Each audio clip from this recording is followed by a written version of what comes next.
Hey, what's going on? It's Joey Myers from the Hitting Performance Lab, and I'm doing another article on the springy baseball swing. Also refer to this as the friction-free baseball swing, and we're going to talk about the Catapult loading system. And what we're going to do is we're going to look at, I don't usually look at the big donkey hitters. We got one here, Chris Davis, that has been blowing it up before the All-Star break. I think he's got like 28 bombs and is far out in front of the home run lead right now in all the big leagues. And he's hitting it against Dickey here, facing a knuckleball. The pitch is actually a knuckleball. He hits it out the opposite field. So what we want to talk about, and we have another hitter after too. We got a small guy, Hank Aaron. Most of you probably know him. Pretty famous in baseball circles for being the second on the home run all-time list. And he was a small guy. So we're going to look at a big guy and a small guy today. But first I want to look at Chris Davis because he's tearing it up. But as you see, Chris has a little bit of an open stance. And in the analysis today, what you're not going to see is he does get some forward momentum. Gets quite a bit actually. And that also is a contributing factor to this Catapult loading system. The forward momentum side, or unweighting the bat, getting forward movement in the beginning, helps this Catapult loading system big time. But today we're talking about the Rotary Stability X pattern, or the springy X pattern. And how this is going to look is, you probably saw the picture of the human body with the X going across the chest and the X going across the back. From on the back side, the butt, say the right butt cheek attaching to the left back shoulder, and then vice versa on the other leg of the X. And then on the front, that's the same idea, your right shoulder being connected to your left hip. All has to do with this myofascial system within your body. There's 8 or 9 different anatomy lines, or anatomy trains as Thomas Myers calls it. So I'm going to be referring to this X pattern, and that's when I say X pattern, that's what I'm talking about. Similar to an accordion is what you're going to see. So as Dickey releases this knuckleball, this floating knuckleball, as you'll notice, hitters and timing, that knuckleball is definitely a lot slower than what you'd see with coming from more of a fastball pitcher like Verlander. But what you'll see is his foot actually doesn't hit the ground, as that ball is almost there. It's starting to move and dance already over the plate. It's probably a good 10, 15 feet from the plate, and finally his front foot hits down. But what you're looking for here is, as Chris Davis stands upright, from the front view you're not going to see it too much. We're going to show you a chest view. You'll be able to see it a lot better. But what you're going to see is, you're going to see his numbers turn. You're going to see his back number right there. And what you're seeing is this shoulder, this front shoulder, pull down and back towards his back hip.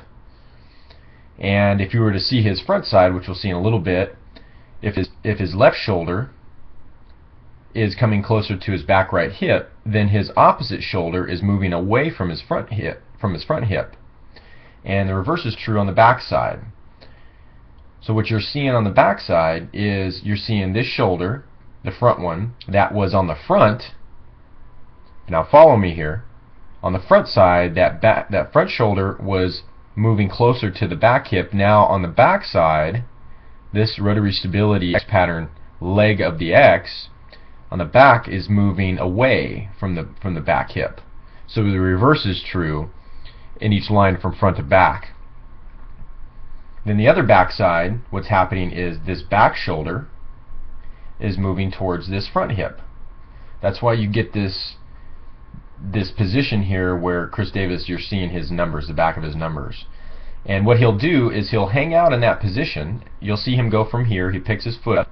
As he's picking his foot up, he's loading into this Catapult loading system. And what he'll do is he'll kind of hang out. You can see this frame, he's there. He's about there, right? You see the back elbow peeking out here. That's just collateral damage of this torso contorting, or distorting, as my buddy Bob Hall calls it, distorting pattern in the Catapult loading system. And what you'll see is back it up. So you'll see him get there, about right there. There's 1, 2, 3 frames, and he starts to unwind that Catapult loading system. So then what you see in the unwind is you'll see the reverse happen. So if this front shoulder, the front of the X, front shoulder to back hip was getting closer, what you're going to see is it's going to reverse order. So it's gonna, this front shoulder is going to move away from the back hip, and then this front hip and back or front of the back shoulder are going to move together. So you get this compression tension force inside the body at the muscles and bones flowing the myofascial material. You see it wind up and then you see it unwind. This is connective tissue. This isn't muscle driven. And as most of you have seen Chris Davis swing, he's got a very friction-free swing. So let's go, and as you'll notice, this is a ball he hit out the other way. Belt buckle's pointing to left center field. He's not finishing off his hips. That's another talk for another day. But let's go. We're going to look at his chest one. This is a slow motion of it too. You can kind of see that front shoulder moving in towards the back hip and then unwinding away there. But let's look at this chest view real quick.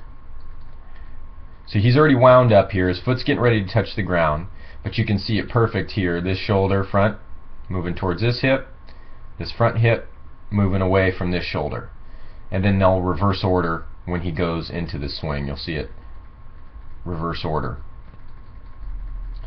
Alright, so that's Chris Davis. He's on fire right now, and he is a big guy. He's 6'3", 230. So let's take a look at Hank Aaron. So this is a home run Hank Aaron hit way back in the day, as you can tell, with black and white. But with Hank Aaron, you're going to see a lot of forward momentum. You're going to see him really moving forward. Now, he was 6 foot, about 180 pounds. Small dude. Maybe tall, but he doesn't have a lot of weight.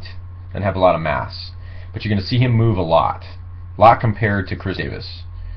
But you see forward momentum there. But what you see here, this is at the almost the heel strike, and you see a similar pattern here. You see this front shoulder moving towards the back hip, and you see this back shoulder moving away from the front hip.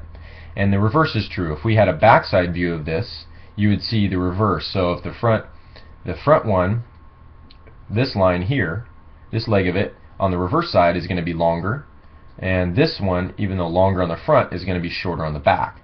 So it's this X pattern that we see in friction-free swings.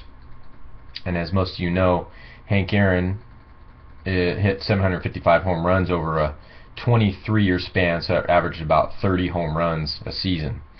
But I hope this helps to clear up the Catapult loading system. This is a marvelous part of the human body when it comes to explosive rotational power. So if you got any questions, you can comment on the video below the video. Other than that, Joey signing off.